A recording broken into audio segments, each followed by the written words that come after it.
इस एपिसोड के स्टार्टिंग में जिन्वू को डंजन से बाहर आते दिखाया गया है और वो सोच रहा होता है कि रेड गेट में जो फाइट हुई थी उससे मैं काफ़ी लेवल अप कर चुका हूँ और अगर अब मुझे लेवल अप करना है तो बड़े डंजन में जाना पड़ेगा और बड़े डंजन में जाने के लिए रैंक बढ़ाना पड़ेगा। ये सोचकर जिन्वू अपनी रैंक रीचेक कराने के लिए टेस्ट वाली जगह पर जाता है। वहाँ पर मिस्टर हॉर्न का असिस्टेंट होता है जो कि न्यू हंटर्स को मॉनिटर कर रहा होता है कि कोई अगर हाई रैंक का हंटर हो तो उसे वाइट टाइगर गिल्ड में शामिल किया जाए। वो जैसे ही जिन्वू को देखता है वैसे ही अपने लीडर को फ़ोन करके बताता है कि जल्दी आओ, जिन्वू रीचेक कराने आया है। ये सुनते ही लीडर वहाँ से तुरंत ही चल देता है और सीन जिन्वू पर शिफ्ट होता है जो कि वेट कर रहा होता है अपनी बारी का। तभी सुनता है कि दो लोग आपस में बात कर रहे होते हैं कि अगर उन्हें कोई भी रैंक मिल जाए तो वो गिल्ड में ज्वाइन होकर अपना खर्चा निकाल सके। तभी जिन्वू की बारी आती है। वो अपनी पावर चेक कराने के लिए बॉल पर हाथ रखता है तो मशीन में एरर बताने लगता है। रिसेप्शनिस्ट फिर से ट्राई करती है तो एरर बताता है, जिसे देखकर वहाँ का मैनेजर आता है कि क्या हुआ। वो एरर देखता है तो बोलता है कि ये मशीन ख़राब नहीं है, तुम्हारा लेवल ही हाई है इसलिए ये मेज़र नहीं कर पा रही। तुम्हारी एस रैंक है और तुम इस दुनिया के 10वें नंबर के एस रैंक हंटर हो। फिर सीन शिफ्ट होता है बिल्डिंग के बाहर, जहाँ पर चोय जंग और किम चुल आपस में बात कर रहे होते हैं कि रेड गेट वाले इंसिडेंट में कौन था जो गिल्ड का मेंबर भी नहीं था और बॉस को हरा कर चला आया। तभी उन्हें बिल्डिंग से शोर सुनाई देता है। तब वो लोग भी शोर देखने जाते हैं। अंदर बात चल रही थी कि ये तो बहुत कम होता है और मैनेजर जिन्वू को बताता है कि उसका स्टेटस 3 दिन बाद अपडेट हो जाएगा। और तभी चोय जोंग अंदर आता है और जिन्वू की तरफ देखकर उसका ऑरा देखकर समझ जाता है कि इस बिल्डिंग में शोर का कारण जिन्वू है। तो चोय जोंग हाथ मिलाने के लिए आगे बढ़ाता है, जिसे जिन्वू नॉट इंटरेस्टेड बोल के आगे निकल जाता है। चोय जोंग फ्रस्ट्रेटेड फील करता है लेकिन एटीट्यूड देखकर इम्प्रेस हो जाता है और जिन्वू के जाते ही गेट पर वाइट टाइगर गिल्ड का मेंबर आते हुए दिखता है। वो वहाँ पर चोय जोंग को देखते ही समझ जाता है कि ये भी जिन्वू के पीछे है। अब तो जल्दी जिन्वू से बात करनी होगी। तभी सीन शिफ्ट होके जिन्वू पर जाता है जो कि अपनी माँ से मिलने हॉस्पिटल आया था और बताता है कि जल्द ही वो दवा बनाकर उन्हें ठीक कर देगा और वहाँ से बाहर निकल जाता है।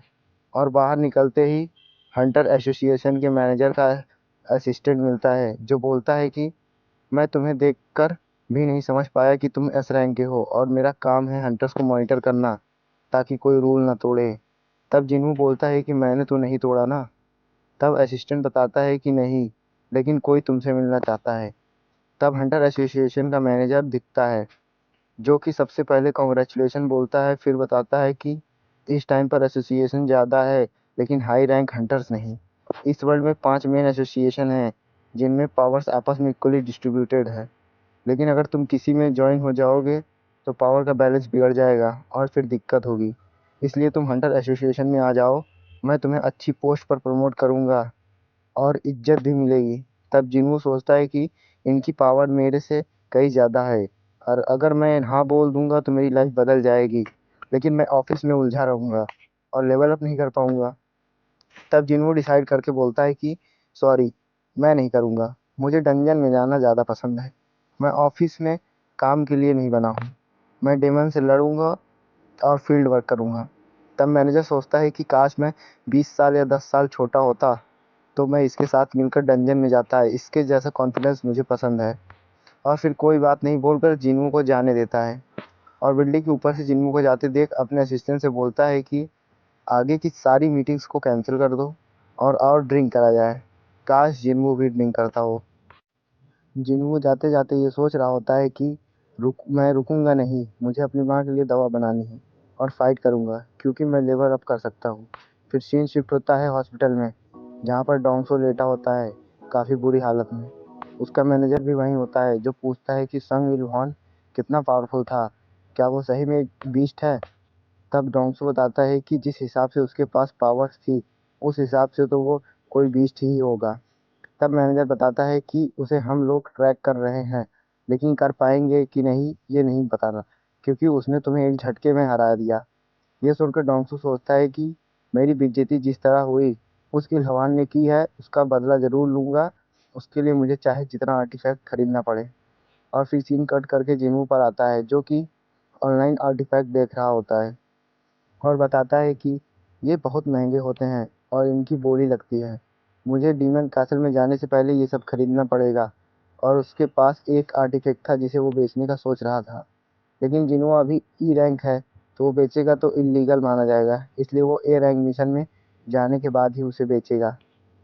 तभी उसे एक ऑनलाइन रिक्रूटमेंट का ऐड दिखता है और फिर सीन कट करके हंटर एसोसिएशन के मैनेजर पर शिफ्ट होता है, जो कि जिन्वू का पिछले 4 साल का पूरा डेटा एनालाइज कर रहे होते हैं कि आखिर जिन्वू का बैकग्राउंड क्या है। पुरानी फ़ोटो देखते ही बोलते हैं कि ये फॉल्स आइडेंटिटी तो नहीं, क्योंकि वो अभी काफ़ी बदल चुका है। और ये भी पता चलता है कि वो अपनी माँ का इलाज और अपनी बहन की कॉलेज की फ़ीस भी जिन्वू डंजन से कमाए हुए पैसों से देता था। और हर मिशन के बाद वो इंजर्ड हो जाता था, हर बार हॉस्पिटल में एडमिट होना पड़ता था, जिसने सुनकर मैनेजर बोलते हैं कि ये तो आजकल बहुत कम देखने को मिलता है। तभी असिस्टेंट बताता है कि जिन्वू ने आज ही एक गिल्ड में ज्वाइन किया, वो भी माइनिंग का काम। ये सुनकर मैनेजर बोलता है कि यह तो काफ़ी सख्त लड़का है। और फिर सीन जिन्वू पर शिफ्ट होता है, डंजन के बाहर अपना इंट्रोडक्शन दे रहा होता है और बताता है कि ये पहली बार है वो माइनिंग में काम कर रहा है और माइनिंग का काम करने से उसे टीम वर्क करने में हेल्प मिलेगी, जो कि आगे चलकर बड़े डंजन में रेड के दौरान काम आएगा। ऐसा सोचकर फिर अंदर का सीन दिखाया जाता है, जहां पर चोई जोंग मॉन्स्टर्स पर अटैक करके शील्ड हंटर्स को आगे करता है प्रोटेक्ट करने के लिए बोलता है। और ये भी बोलता है कि जो लेडीज़ हैं वो अपने नोज़ पर रुमाल रख लें, क्योंकि मॉन्स्टर्स को आधा जलाया हूँ ताकि मटेरियल इकट्ठा कर सके माइनिंग वाले। और ये बोलकर वो बाहर आ जाता है और बाकी सभी हंटर्स भी बाहर आ जाते हैं। जिन्वू चोईजोंग को देखकर बोलता है कि ए रैंक मिशन को इतनी जल्दी ख़त्म करना ये दिखाता है कि ये भी पावरफुल है। फिर पीछे से चा है इन को दिखाया जाता है, जो कि 9th नंबर की एस रैंक हंटर है और उसका ऑरा डिफरेंट होता है। चा हाई इन भी जिन्वू के ऑरे को नोटिस करती है पर देख नहीं पाती कि कौन है।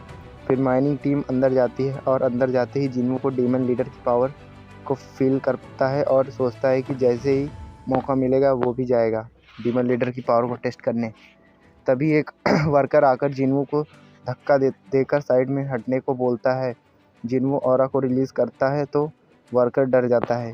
फिर जिन्वू शर्ट उतार कर माइनिंग का काम शुरू करता है। उसकी बॉडी देखकर सब लोग सोच में पड़ जाते हैं कि सच में ये ई रैंक हंटर है या नहीं। कुछ देर बाद सब रेस्ट और लंच करने के लिए जाते हैं और जिन्वू को भी बुलाते हैं, तो जिन्वू नहीं जाता और सब चले जाते हैं। तब मौका देखकर जिन्वू रेमन लीडर के रूम में की ओर भागता है और जैसे ही अपनी खंजर निकालता है, पीछे से चा हा इन आ जाती है और बोलती है कि तुम कौन, और सीन कट हो जाता है। और इसी के साथ ये एपिसोड भी ख़त्म।